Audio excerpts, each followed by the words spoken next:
Hello everyone, welcome back to my YouTube channel teaching subjects. आज आपका हिंदी का part 3 है डीएलएड एंट्रेंस के लिए।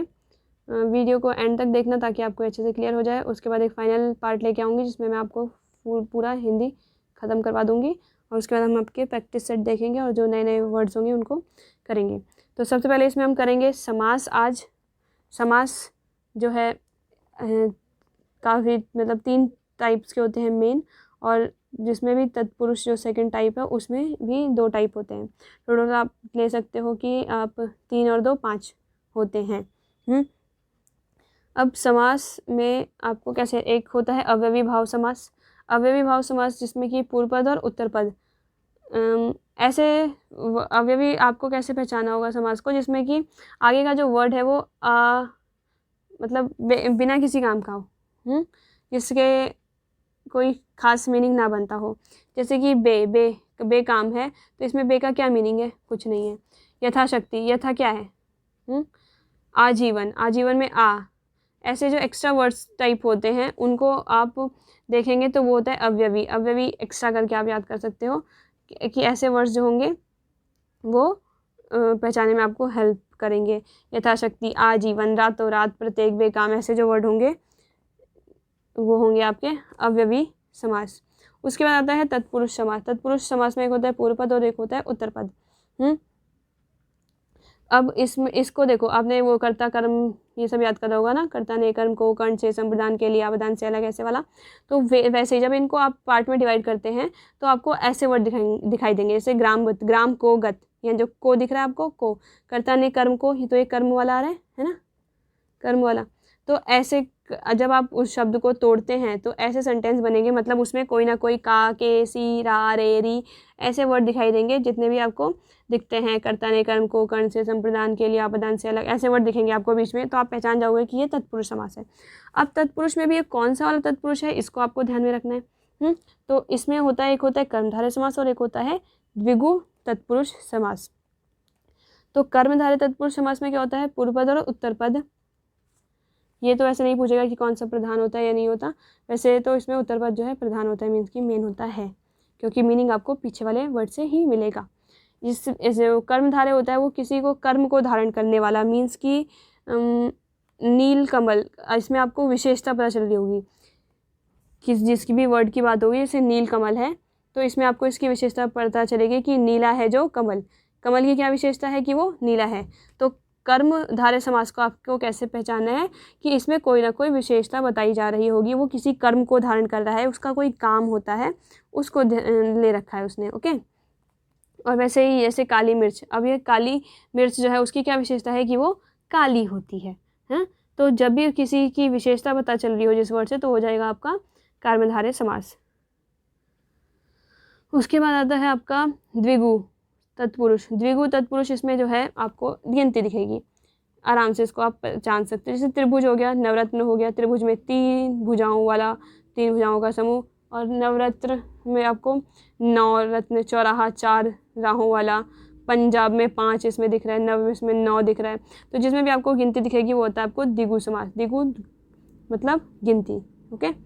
उसके बाद आपका आता है बहुब्रीहि समास। अब इसमें तो ये बहुत आसान है कि कोई और तीसरा पद प्रधान होता है, मतलब इसमें आपको उस वर्ड से किसी तीसरे इंसान के बारे में पता चलता है। जैसे नीलकंठ, नीला है जो कंठ, जिसका अर्थ यहाँ पे क्या है शिव जी से, कि शिव जी का जो कंठ है वो नीला होता है। अब आप इसको कह सकते हो कि कर्मधारय भी समास है, क्योंकि इसमें भी नीला है जो कंठ, अगर मैं इतना पार्ट देखूँ, बस अगर मैं यहाँ से बस इतना पार्ट देखूंगी तो नीला है जो कंठ, तो यहाँ कंठ की विशेषता क्या है कि वो नीला है। अगर मैं बस इतनी बात करूंगी तो ये कर्मधारय समास होगा, क्योंकि ये कर्म को धारण कर रहा है, उसकी विशेषता बता रहा है। लेकिन यहाँ पे अगर वो लोग इसको विच्छेद करके बोलते हैं कि नहीं ये शिव जी के लिए यूज़ हुआ है, जहाँ ये शिव जी के लिए यूज़ हो जाता है वहाँ ये नीलकंठ क्या हो जाएगा? बहुब्रीहि समास हो जाएगा। उसके बाद दशानंद। अब दश है आनंद जिसके, अर्थात रावण। तो यहाँ किसकी बात की जा रही है? किसी तीसरे इंसान की बात करी जाती है, जिसमें वो का आपका बहुब्रीहि समास। ओके। तो ये था आपका समास, क्लियर कर दिया यहाँ पे। उसके बाद आते हैं एक होता है फोर्थ नंबर पे होता है द्वंद्व समास। सॉरी, तो मैंने कितने बताए थे आपको पार्ट? वैसे ओवरऑल 4 पार्ट होते हैं मेन, और 2 पार्ट होते हैं तत्पुरुष में, तो 4, 5, 6 टोटल 6 पार्ट हो जाएंगे। हाँ, तो ये वाला मैं, क्योंकि मैं द्वंद्व वाला भूल ही गई थी। अब देखो, जो द्वंद्व समास होता है इसमें बीच में आपको ये लाइन दिखाई देती है, इसमें दोनों पद प्रधान होते हैं, जैसे माता पिता, भला बुरा, आजकल, दोनों इक्वल, जिन दोनों में इक्वल का वो होती है अथॉरिटी, दोनों के पास इक्वल होती है, उसको आप ऐसे वर्ड बोलेंगे। और ऐसे वाले बहुत कम देगा वैसे, क्योंकि ये बहुत आसान होता है। ओके, उसके बाद शब्द में आपको बता देते हैं, आपके संज्ञा होती है, संज्ञा होती है, सर्वनाम होते हैं, विशेषण होते हैं, क्रिया होती है और अविकारी शब्द होते हैं। विकारी शब्द होते हैं जिनको कि हम तोड़ मरोड़ सकते हैं, और अविकारी शब्द होते हैं जिनको हम तोड़ मरोड़ नहीं सकते। जैसे जहाँ है, कहाँ, वहाँ, वहाँ, तो, इनको तो का ती तो नहीं कर सकती मैं, कहाँ को कहीं का, कहीं को, जहाँ, जही, ऐसे तो नहीं कर सकते। इन वर्ड्स को हम तोड़ नहीं सकते। लेकिन यहाँ पे जो होते हैं संज्ञा सर्वनाम में जो वर्ड्स होते हैं उनको हम तोड़ मरोड़ सकते हैं, उनमें मात्राएं लगा के उनका कुछ अलग शब्द भी बना सकते हैं, इसलिए इनको विकारी शब्द कहते हैं। तो अब हम एक बार देख लेते हैं संज्ञा के बारे में भी देख लेते हैं। संज्ञा कितने टाइप्स की होती हैं, हल्का सा इन्फॉर्मेशन आपको होना चाहिए। देखो, संज्ञा जो है आपकी 3 प्रकार की होती हैं, जातिवाचक संज्ञा, भाववाचक संज्ञा और व्यक्तिवाचक संज्ञा। अब जातिवाचक संज्ञा, व्यक्तिवाचक और भाववाचक। जातिवाचक में आपको हो जाएगा जब पूरी जाति के बारे में बात की जाती है। इसको मैं पहले व्यक्तिवाचक समझाती हूँ, तब जातिवाचक आपको समझ में आएगा। एक होता है व्यक्तिवाचक संज्ञा। व्यक्तिवाचक संज्ञा में क्या होता है, जब किसी आप पर्टिकुलर व्यक्ति की तरफ इंगित करके उसके बारे में बताते हैं तो उसको हम बोलेंगे व्यक्तिवाचक संज्ञा, जिसमें आप पर्टिकुलर नाम दें, रोहित, मोहित, सोहन, रोहन, भारत, नजफगढ़, चेतक, घोड़ा या फिर गंगा। जब आप पर्टिकुलर किसी एक चीज़ को इंडिकेट कर रहे हैं कि फिक्स है, हाँ मैं इसकी बात कर रहा हूँ, तो वो होता है आपका व्यक्तिवाचक संज्ञा। उसके बाद आती है आपकी जातिवाचक संज्ञा। जातिवाचक संज्ञा जो होता है एक ग्रुप को इंडिकेट करता है, मतलब कि पूरी जाति को बताएगा, उसमें किसी एक के बारे में नहीं बोलेगा। जैसे कि लड़का जो है ये जातिवाचक संज्ञा है। क्यों? क्योंकि लड़के तो बहुत से हो सकते हैं, रोहन, मोहन, सोहन, टोहन, जो भी है क्या है, ये लड़का है। और लड़की का भी सेम ऐसे कर देंगे हम, तो वो सीता, गीता, रीता जो है वो सब लड़की आ जाएगी, पूरे लड़की के ग्रुप को ये प्रेजेंट कर रहा है। फिर अगर मैं पुस्तक भी ले लूँ तो पुस्तक जो है वो भी आज हो जाएगी आपकी जातिवाचक संज्ञा। लेकिन अगर मैं पर्टिकुलर बुक लूँ, जैसे कि बाइबल ले ली मैंने, पर्टिकुलर एक बुक है, तो वो आ जाएगा व्यक्तिवाचक संज्ञा में। और जब मैं बस पुस्तक बोल रही हूँ, क्योंकि सारी जितने भी दुनिया में पुस्तक है सबके ग्रुप को ये इंडिकेट कर रहा है, तो ये क्या हो जाएगा, जातिवाचक संज्ञा। इसके अलावा तीसरा आता है आपका भाववाचक संज्ञा। भाववाचक संज्ञा वो होती है जो कि आपके किसी भी भाव को इंडिकेट कर रही होती है, भाव के बारे में बता रही होती है। जैसे कि सुंदरता हो गया, इसके बाद क्रोध हो गया, क्रोधी, क्रोध, खुशी, बुढ़ापा, जो भी चीज़ आपको भाव को बताएं उसको हम कहेंगे भाववाचक संज्ञा। अब इसमें आप कुछ चीज़ें ध्यान में दे सकते हैं कि जब आप व्यक्तिवाचक संज्ञा का जातिवाचक में कैसे प्रयोग करते हैं। व्यक्तिवाचक संज्ञा मीन्स कि किसी पर्टिकुलर व्यक्ति की बात की जा रही है। जैसे कि मैं बोलती हूँ सीता जो है, सीता माता है हमारी। तो जो सीता माता है उनका अगर मैं यूज़ करूँ, सीता जो है ये क्या है, पर्टिकुलर एक सीता माता के बारे में बात की जा रही है। ओके, तो मैं जब इसका अगर जातिवाचक में यूज़ करना चाहूँ तो कैसे करूँगी कि जैसे आज भी घर घर में सीताएं विद्यमान हैं। आज भी घर घर में सीताएं विद्यमान हैं। सीताओं से यहाँ तात्पर्य क्या है कि सीता माता की तरह आज भी बहुत सारे घरों में वैसी महिलाएं हैं जो कि सब चीज़ों को चुपचाप सह लेती हैं। ओके, जवाब तलब नहीं करती हैं। तो इसमें क्या है, यहाँ सीताएं से यूज़ करने का मतलब था कि मैं पर्टिकुलर व्यक्तिवाचक संज्ञा जो सीता है, सीता माता है, उनका मैंने जातिवाचक संज्ञा में पूरे ग्रुप को, महिलाओं के ग्रुप को रिप्रेजेंट करने के लिए यूज़ कर लिया। ओके, उसके बाद आप देख सकते हो दूसरा एग्जाम्पल, श्रवण कुमार जैसा बनो। अब मैं बोलूँ श्रवण कुमार जैसा बनो, तो श्रवण कुमार क्या है, एक व्यक्तिवाचक संज्ञा, क्योंकि हम पर्टिकुलर एक श्रवण कुमार की बात कर रहे हैं। लेकिन जब मैं बोल रही हूँ कि उसकी तरह बने, उनकी तरह बनिए, तो फिर आप क्या करेंगे, जातिवाचक संज्ञा, क्योंकि मैं पूरे दुनिया में जो भी लड़के हैं उनको बोल रही हूँ कि उनकी जैसे आपको बनना है। तो ये, और अगर मैं बस बोलती हूँ कि श्रवण कुमार ने अपने माता पिता को पूरे भारत का भ्रमण कराया, तो यहाँ पे है वो व्यक्तिवाचक संज्ञा। वही मैं बोल रही हूँ कि श्रवण कुमार जैसा बनिए, तो मतलब वहाँ पे जातिवाचक संज्ञा आ जाती है। तो ये हल्का सा आपको डिफरेंस याद करना है। इसके अलावा एक और चीज़ इसमें आपको ध्यान रखने वाली है कि जब आप जातिवाचक संज्ञा मतलब पूरे ग्रुप को आप व्यक्तिवाचक संज्ञा में कैसे प्रयोग करते हैं। व्यक्तिवाचक में जैसे कि पंडित जो है, ये वर्ड है, ये किसका है, ये ग्रुप का बता रहा है। पंडित, पुजारी जो भी हैं, पूरे सबको रिप्रेजेंट करा ये पंडित वर्ड। लेकिन मैं अगर इसका यूज़ करूँ कि पंडित जी को गुलाब पसंद है, तो यहाँ पंडित जी को गुलाब पसंद है अगर मैं करती हूँ पंडित जी को गुलाब पसंद है।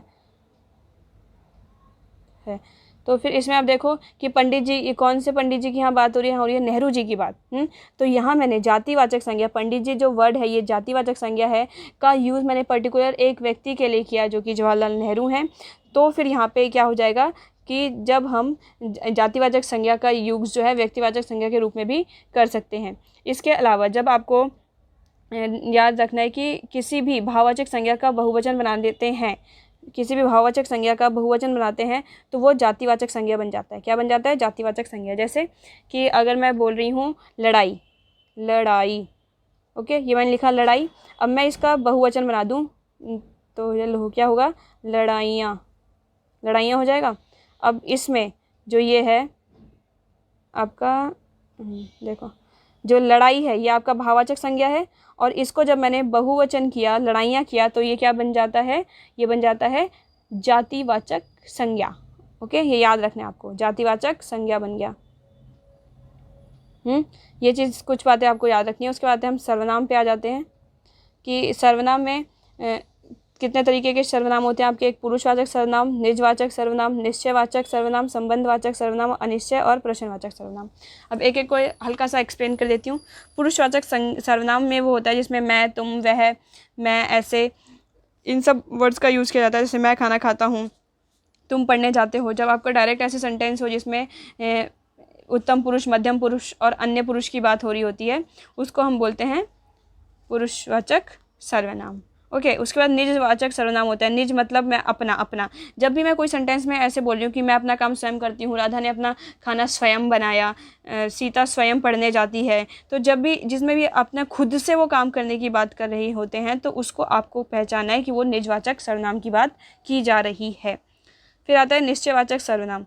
निश्चयवाचक सर्वनाम में होता है कि जब आपको पता हो कि कोई काम कौन कर रहा है, फिक्स आपको पता है, तो आप बोलोगे। जैसे कि मोहन आया है, कौन आया है? मोहन आया है। तो मुझे पता है कि कौन आ रखा है? मोहन आ रखा है। इसके अलावा कि ये खाने में छिपकली गिर गई। ओके, खाने में छिपकली गिर गई, तो यहाँ मुझे पता है कि खाने में क्या चीज़ गिरी है? छिपकली गिरी है। तो ये हो जाएगा निश्चयवाचक।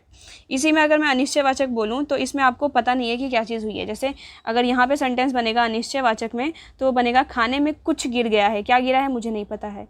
कोई आया है, कौन आया है? मुझे नहीं पता है ना। तो जब ऐसे वर्ड्स बोलते हैं तो उसे अनिश्चयवाचक सर्वनाम बोला जाएगा।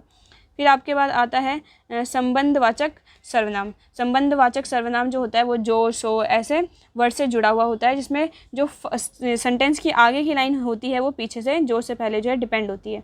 ओके, अब जैसे कि जिसकी लाठी उसकी भैंस। अब इसमें क्या है? जिसकी लाठी है उसी की क्या होगी? भैंस होगी। और फिर उसको पकड़ो जिसने चोरी की। किसको पकड़ना है? उसको, जिसने चोरी की। तो इन दोनों सेंटेंस का आपस में रिलेशन है। तो जब ऐसे रिलेशन वाले वर्ड्स आपको दिखते हैं, सेंटेंस दिखते हैं, तो आपको वहाँ पे पहचान लेना है। इसमें ही अगर और सेंटेंस में देखूँ तो बनेगा संबंधवाचक में कि वह बीमार हो गया जो कल बारिश में भीग गया। अब ये दोनों सेंटेंस आपस में जुड़े हुए हैं। वह बीमार हो गया जो कल बारिश में भीगा था। अब मैं वह बीमार हो गया और जो के बाद का जो सेंटेंस है कल बारिश में भीगा था, जो कल बारिश में भीगा था, इन दोनों को मैं अलग नहीं कर सकती। क्यों? क्योंकि एक दूसरे के ऊपर डिपेंड है ये दोनों सेंटेंसेस। इसलिए जो सेंटेंस ऐसे जुड़े हुए होंगे उनको आपको संबंधवाचक सर्वनाम बोलना होगा। फिर आता है प्रश्नवाचक सर्वनाम। ये सबसे ईजी है, इसमें आपको बस बोलना है क्या, ये कौन है, कहाँ गया था, ऐसे ये तुमने क्या खाया, ऐसे जो में भी क्वेश्चन आ जाता है वो आपका हो जाएगा, वो प्रश्नवाचक सर्वनाम हो जाएगा। ओके, उसके बाद कारक के जो भेद थे ये बताए थे आपको।